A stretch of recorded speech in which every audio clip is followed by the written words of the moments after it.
Welcome back to the A to Z of writing language learning materials. Today is A is for AI, or is it A is for advantages of AI, or maybe A is for AI skills? We'll see how we go. Basically, I'm meeting a colleague, a guy called David from Peru.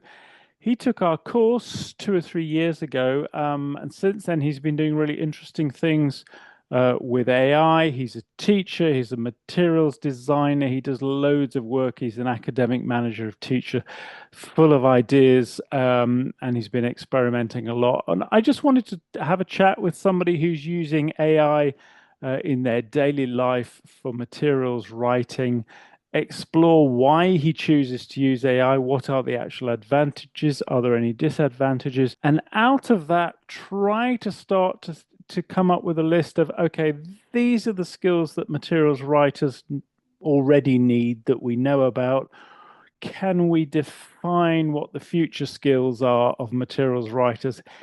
If they use AI, you'll notice in this video I avoid discussion of the ethics of copyright theft, impact on environment. I think that's a topic for another video, which hopefully we'll be making. Anyway, let's go meet David. I'm David Castillo. I've been a teacher for almost 20 years. Currently, I'm working as an academic coordinator at Británico, a language institute in Peru, Lima, Peru.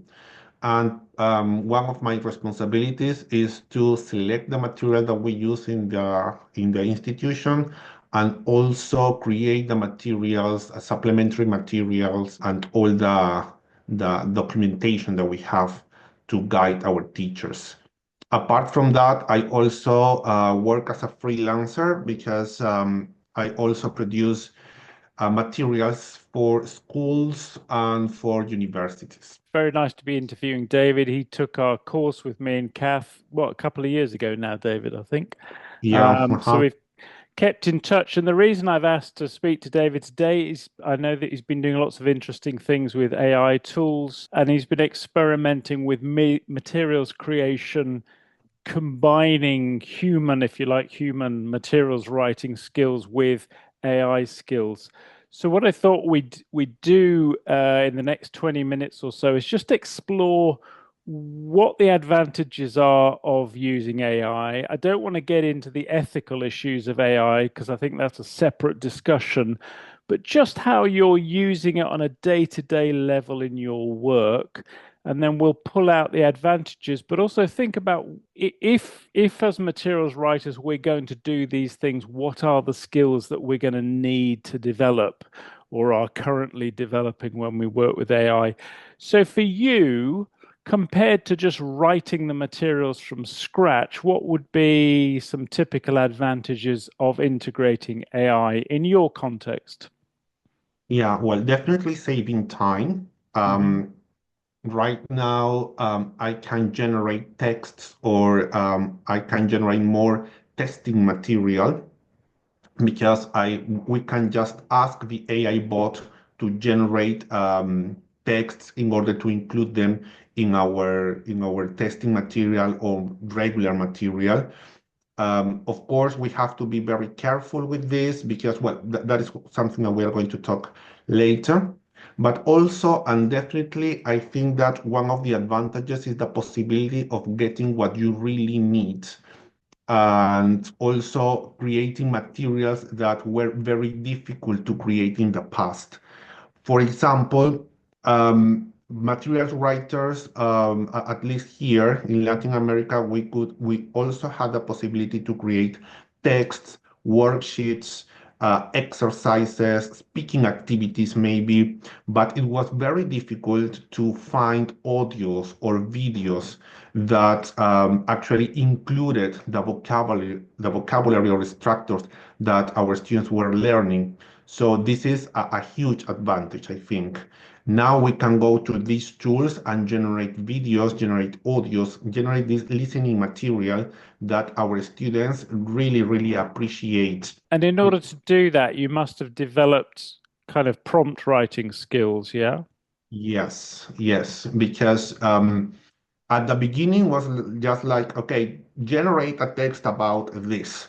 And Hmm. then ChatGPT did, or ChatGPT or Copilot or the chatbot that we choose to use, generated a huge text. So there was something that I had to develop these skills in order to write the correct prompt. We need to if the prompt is detailed and we give as many details as we can, we are going to have great results. Yesterday, I was generating a speech actually because I was going to transfer this into a video. So what we need to do is to tell the chatbot what we need. So you've For example, typed into here a speech by a ChatGPT we're child. using here, and you've asked it to generate a speech by a child. Okay. Of course, the general recommendation is to tell the chatbot who you are and more or less the context. But as I've been doing this for a long time, right now, ChatGPT, Copilot, and all the chatbots I use more or less assume that I am creating materials for an ELT environment. Right. So here I asked the chatbot what I needed.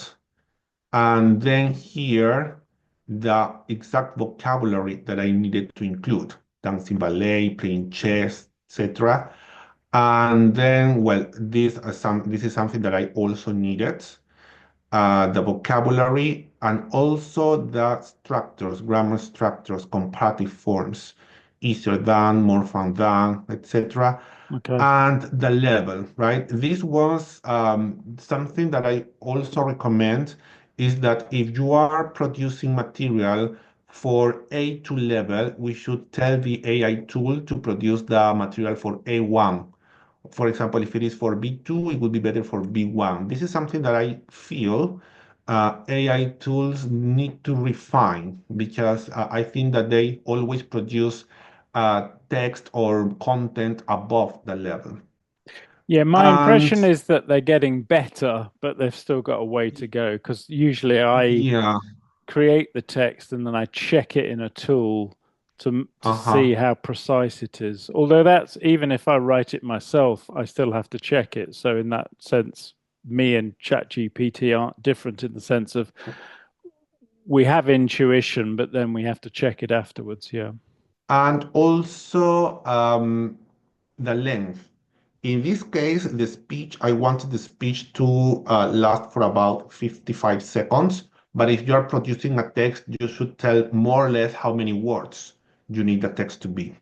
Okay. So this is, I think that this is a prompt that actually worked because um, this is what I needed. And of course, I had to change some words or some things over there. Right? My personal recommendation, and I think that everybody says that, is that we always have to read what ChatGPT is or any of these AI tools are generating. Okay, so you've developed the script with ChatGPT. Shall we take a look at the video software you now use to create the video? So basically, here you've cut and paste the dialogue you've created, and you're using a tool called VidNoz AI. Is that right? Yeah, but I also had to edit because Vidnos only allows us to create 1 minute videos. Ah, okay. So I had to edit some parts.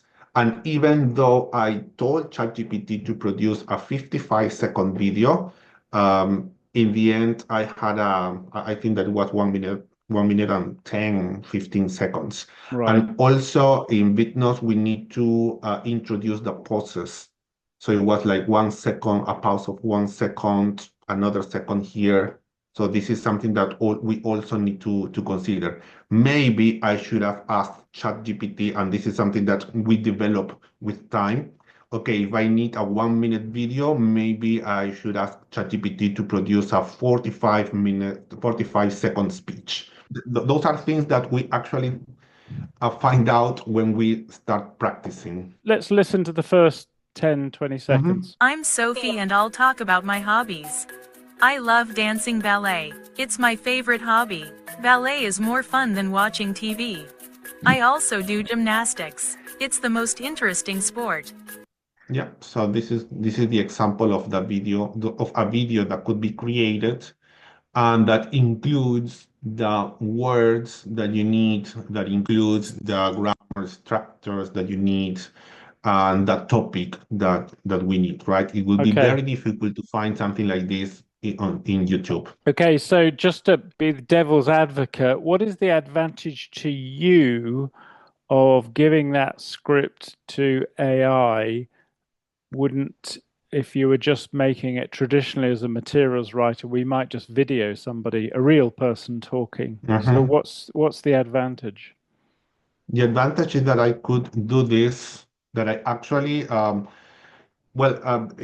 this job, I get the outline and I get what the class needs to present, and I start creating.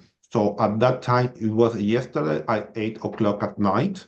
Hmm. And I started going through the outline, and it was like, okay, maybe, and it was like the final product of the class was a speech about hobbies. So I said, so maybe at the beginning we could show a video of a girl talking about her hobbies. So and I could do it in 1 hour. Okay. So with traditional methods, of course, I have to find someone who is willing to be recorded, Yeah. and they have to practice, and that could take like 1 or 2 days maybe. How do you find in the classroom, how do you find the student response varies between them knowing I'm watching a video that for language practice generated by AI compared to I'm watching a video with a real authentic human talking about the same topic? Do you think the response is different from the students? Um, that's a very interesting question. Um, yeah, I hadn't thought about it. Well, no, But I totally understand why you're doing it, but in uh-huh. terms of richness and authenticity, I'm just wondering, does it? I would assume that if it was authentic, it was real, it's more motivational. I'm just interested to know whether you actually think it is, whether it genuinely makes a difference. Yeah, of course, the ideal thing would be to record a human being, right? Because of time constraints, the artificial intelligence tools actually help us. And another thing is that here we find a good model of English. Hmm. If we, I mean, because here we are in Latin America, so it would be very difficult to find a native speaker that is willing to be recorded and talking about this. That could take even, I don't know, a week, two But isn't there weeks, a a month. danger then that Uh-huh. if we're using AI in this way, we're presenting very narrow exposure to very narrow accents. You're only Yeah, keep presenting native speaker type accents, and even yeah. then, within the scope of native speakerism, they're a very kind of narrow band that AI generates. Uh, Mhm. whereas there's a danger we're not exposing them to people with French accents, with Peruvian accents, Yeah, with there's all of those issues as well. all kinds of accents. Yeah. Yeah. Um, of course, I think that authenticity and I actually think that traditional methods are we cannot get rid of them. And we should always have this authenticity. Uh, a- as a matter of fact, I am a big fan of in-person lessons. I'm not very, I mean, I like giving lessons in general, but if I Yeah. have to choose, I would choose in-person lessons. That is the traditional method. And of course, I would choose a person that a video with real people. That could be even more motivating. Mhm. But if we have these AI tools with young people, I think that they are going to be motivated as well because that is something that they are very familiar with now. Right. and they always generate things. They are always playing with this. Maybe with the new generations, it is also going to be motivating, seeing that their teachers use things that they use just for fun, in order to teach them. Mhm, No, I absolutely get that. And also, if you present that AI tool, then they're going to go off and try it themselves. And you could mhm, even have them produce some homework where they create their own scripts, create their mhm. own videos. Yes, Yeah. totally. Let's take another example. I think you've got a worksheet to show me on the topic of Dracula. Is And this year, our upper intermediate students are going to watch a play, and it's a funny version of Dracula. But before the play, we are going to introduce them to the topic. So they are going to have an activity in class about Dracula. And of course, everybody knows Dracula, but not everybody knows about the characters and the book. So I am designing the material for this, and I generated, or well, I asked the AI tool to generate this picture, and it was quite hard to get what I wanted, because I started with okay, generate the picture of Dracula.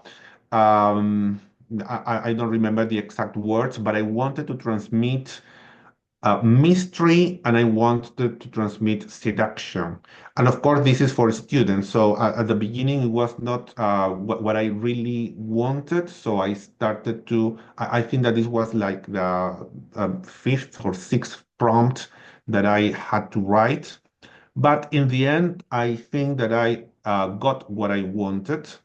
So again, we could go to Google and start looking for a picture that we like, but not with the same quality, and maybe not uh, with the same message that we want to transmit. For this one, I use Leonardo AI. That okay, is, it's not very common, but I use Leonardo AI. Um, but I usually use Copilot, ideogram, and also ChatGPT. ChatGPT also produces or also generates pictures, and I would say that it generates pictures that are more accurate than the ones generated by Copilots, even though Copilot was first. right. Mhm. What So else? So you generated the picture with AI in this first sort of page of the worksheet or mhm. booklet, whatever it is. What else did you use AI for in this worksheet? And the worksheet, well, this is just the beginning, because the other ones, I'm just starting to design this worksheet. The Okay, other ones was about the previous play, because we had another play last year.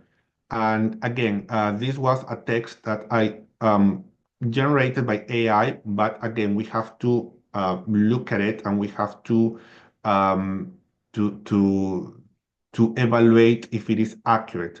Something that we were talking about is that uh, AI, there is a concept that is called AI hallucination, and I've been victim of this.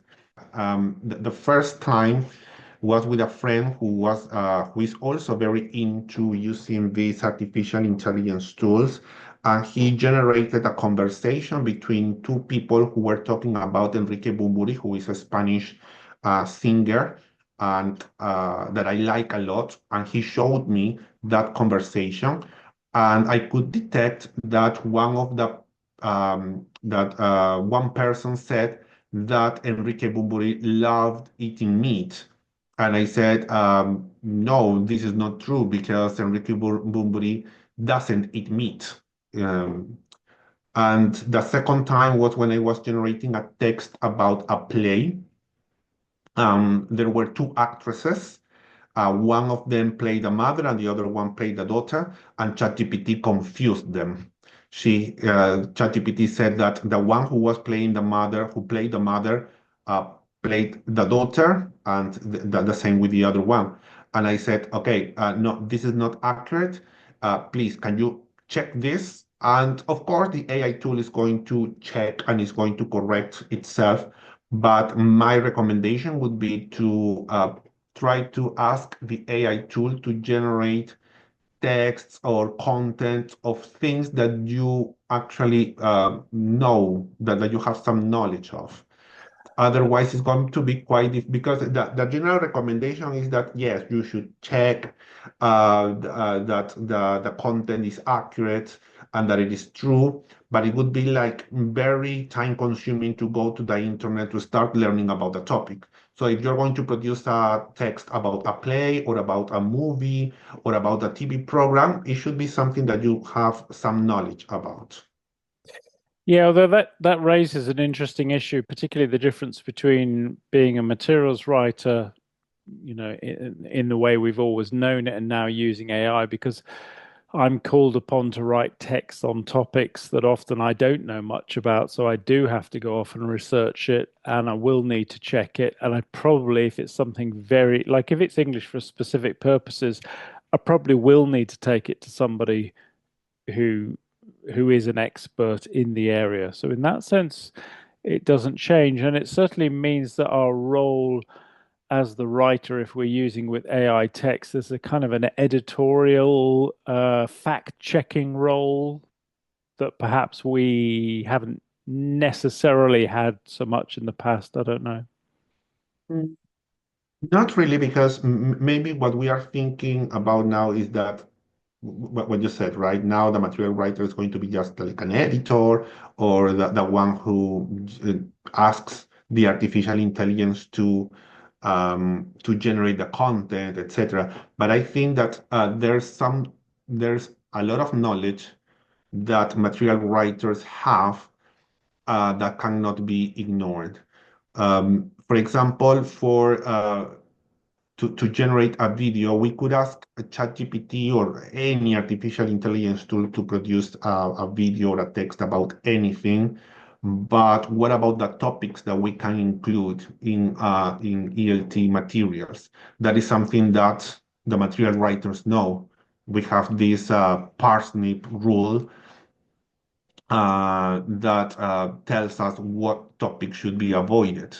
So ChatGPT maybe can give you topics related to politics, to religion, that are better to be avoided in ELT materials. Also, what about some producing an audio, right? We can ask ChatGPT, okay, generate the conversation between two young people who are talking about Game of Thrones. And they start talking and they both say, okay, yes, I love it, I love it, I love it. But we as material writers know that in a conversation, in a listening, in a recording, something should happen. There should be kind of a disagreement in order to make the audio more interesting. So that is something that artificial intelligence doesn't know. And also the way in which we structure our lessons. I'm not a very good fan of asking ChatGPT to give me a lesson plan. I think that, that is something that we know, right? We know with this, something that we learned in the course, this heads up and heads down approach, that we have to balance the types of activities that we have. Uh, I don't think that that is something that AI tools give us, at least not yet. Well, I think There's a lot of knowledge. yeah, my personally, this is an interesting area. The idea that we ask AI to write the lesson plan.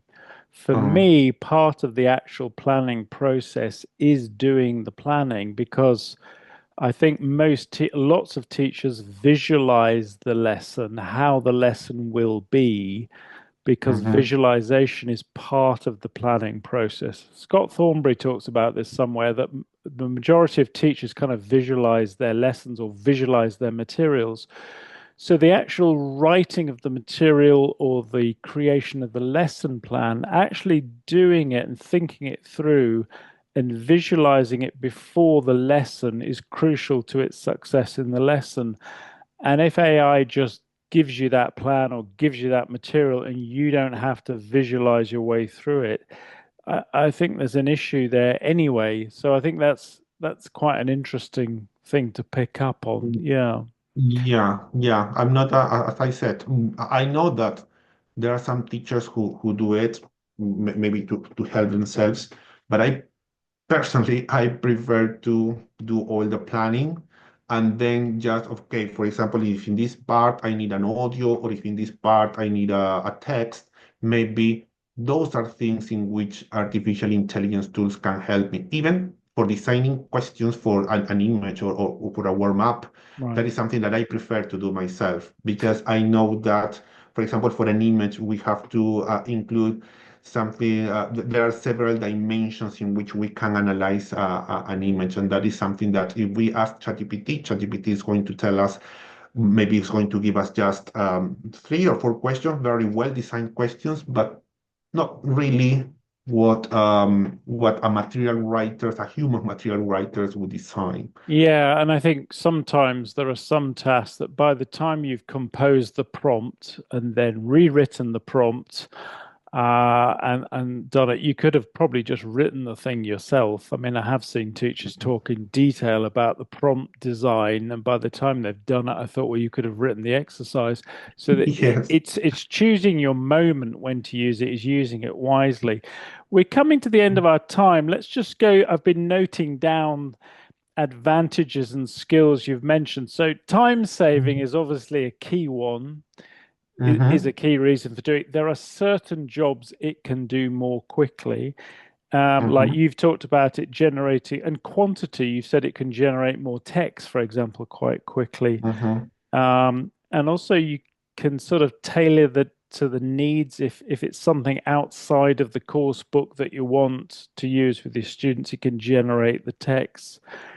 Um, we've Yeah, I would also add that we can generate interesting content uh, um, about things that have just happened. So, for example, right. for the next day, right? Yeah. An example, right? A very famous Peruvian writer has passed away last Sunday. Maybe on Monday, the teacher comes and plays a listening of a person talking about this, right? Talking about the novels or things like that. It just happened. If we could do it with real people, that it would take more time, maybe in a Yeah. week. Yeah. So we could react of things that are really happening and produce material, produce audiovisual material about this. But I think that's a really interesting point because if we try to sum up by saying there are skills that materials writers have, so what are the new or future skills that materials writers need if they're working with AI? Some skills don't change. I mean, what you've described is that ability of a writer or a teacher to identify something that's happened that will be of interest to students in the classroom. And you can't, AI doesn't make that decision, you make that decision. You identify what is it that's going to be of interest to your students or what is it that they need. So we still have this one key skill of a writer, um, is that ability to identify needs and interests. I think you've mentioned prompt writing, and just when you were describing prompt writing, there's a whole series of things going on in your mind. You think, I've got to include that, got to include that, got to include that. But obviously, for you, it's become almost quite routine. I don't mean that critically, but it's what you do all the time. So you naturally get good at the prompt writing. And that's obviously a kind of a new, that ability to write and design the prompt first time and get it right, because you don't want to have to keep writing the prompts, not to mention all the energy it's using up. But so that's obviously a key skill. Level checking. I think this checking editorial issue is interesting because there's checking the level, and it was interesting your tip on writing below, asking AI to write below the level because it's always slightly above. That's something I've noticed as well, that accuracy. You've got to check it then afterwards. Yeah. and also that checking things in texts. And that raises an issue of sort of editorial skills that perhaps we develop more as writers. I don't know.